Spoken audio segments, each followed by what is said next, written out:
Hello friends, this is Ghansham and today lecture we are going to learn the impersonal and passive say.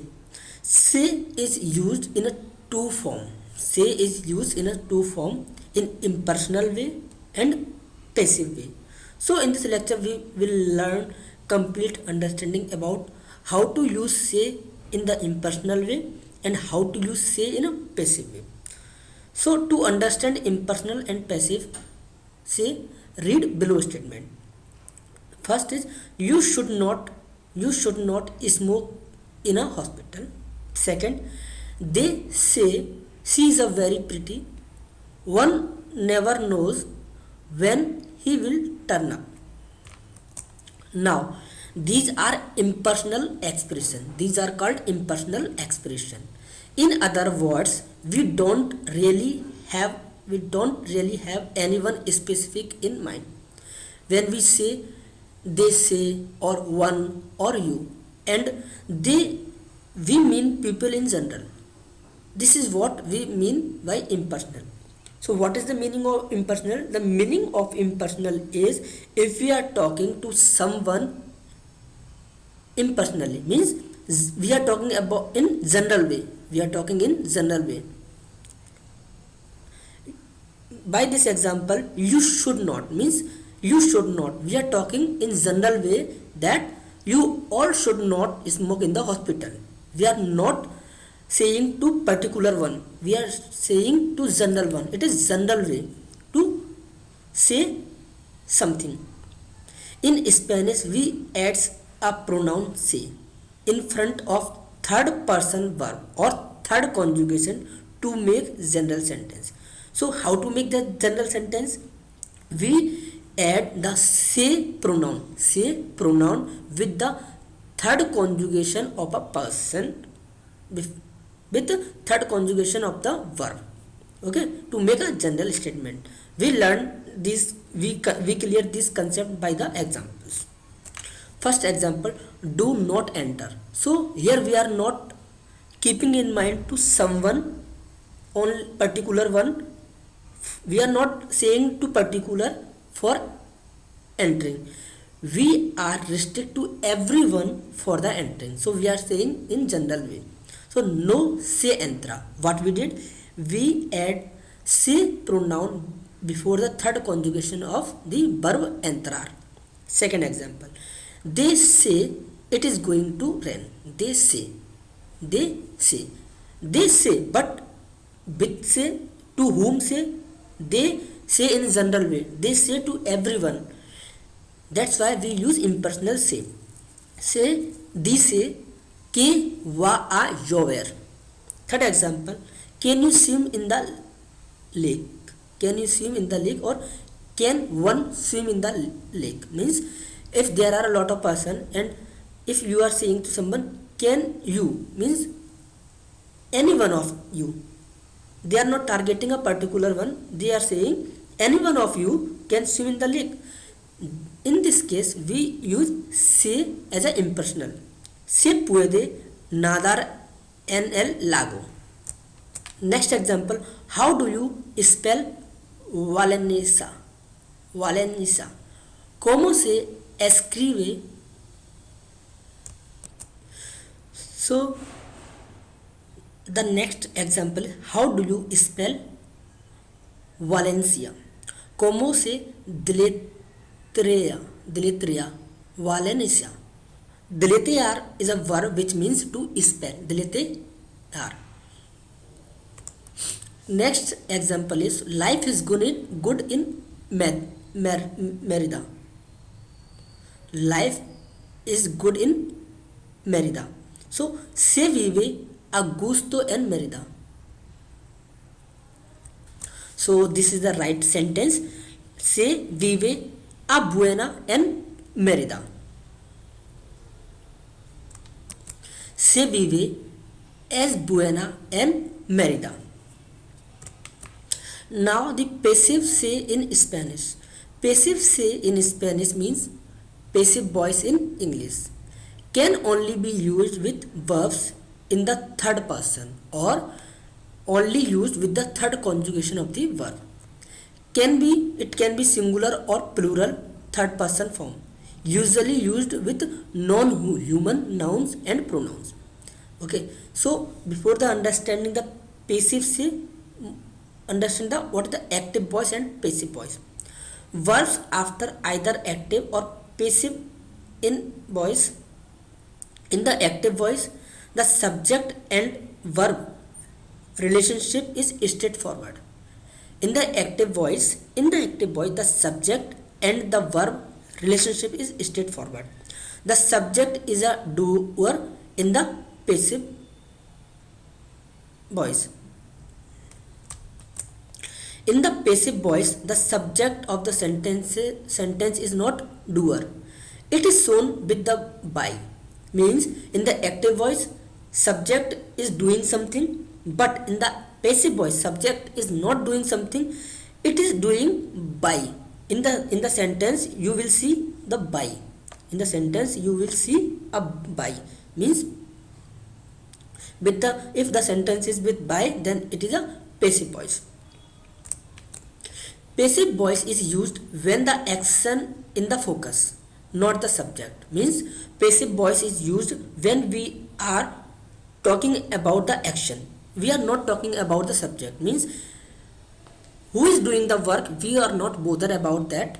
But what is the work? We are focused on that work or action. It is not important or not known who does the action. Example, the window is broken. The window is broken. So it is not known who broke the window, or it is not important to know who broke the window. Second, the class has been cancelled. So the focus is on the class being cancelled. It is not important to know who cancelled it. The passive voice is often used. The focus is on the passive voice. It is not important to explain who is writer is. Below I am giving some examples so you can understand how to write active passive to passive voice.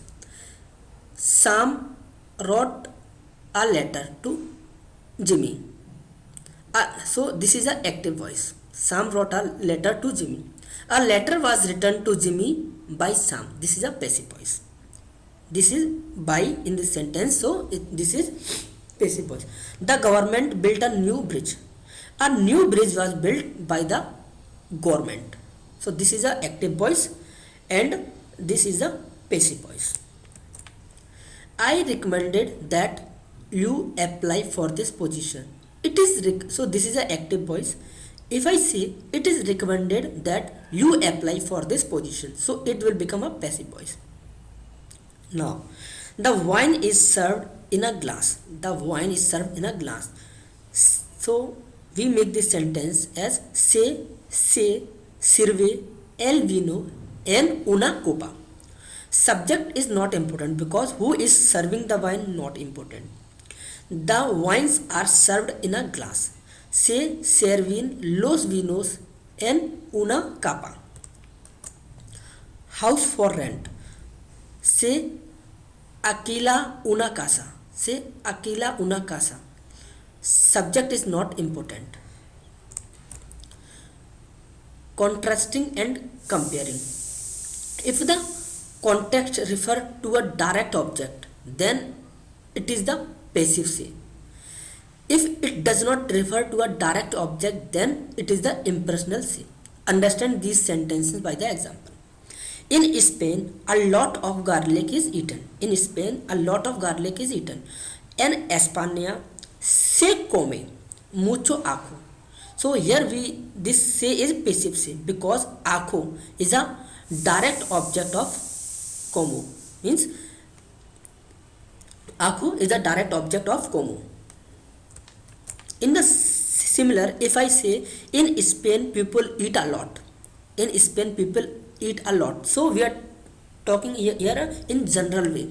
So en España se come mucho means impersonal say because como does not refer to a direct object. Here this is not any direct object, means they eat a lot, but what they eat lot. so there is no object. So in this case we are using impersonal say. It is because it is general observation about eating habits. Now we can use say with unintentional occurrence. Unintentional occurrence means you should do some work but you could not, you did not that thing because of intentionally. Suppose you got some homework but you did not that, so you did not that homework by intentionally, but maybe some conditions you forget to do your homework, so that thing is unintentional things. So with the unintentional thing we use say. There are some verb with whom we can use say with indirect object pronoun. So indirect object pronoun, we have a separate lecture on indirect object pronoun with the pronoun category. Kayer, olvidar, perder, kemar or romper. Now what the unintentional occurrence? Unintentional occurrence, how to make the sentences of unintentional occurrence? Say me. Say is the say, or with this say we use may, te, le, nos, os or les, and plus we make the verb in a preterit verb. Means preterit verb means past one time action. Past one time action. For the preterit form of past tense, there is a separate lecture of past tense in Spanish. So watch that to understanding clear thing about that. But here we think how to make the sentence. If I say I forgot to do my homework, so I forget my homework but unintentionally. I forget to do my homework. So I forget my doing my homework but it is unintentionally. Or we say my homework did not get done. So we make say me olvido. Say me olvido. Me plus olvido is a past tense form. Hacer la tarea. Or second example, you broke the glass or the glass broke. Se te rompió el vaso. Next use of say is as a reflexive pronoun. With means say is used as a reflexive pronoun. Example, Pablo sees himself using the mirror. Pablo se ve por el espejo. Here se is a third reflexive pronoun for any verb.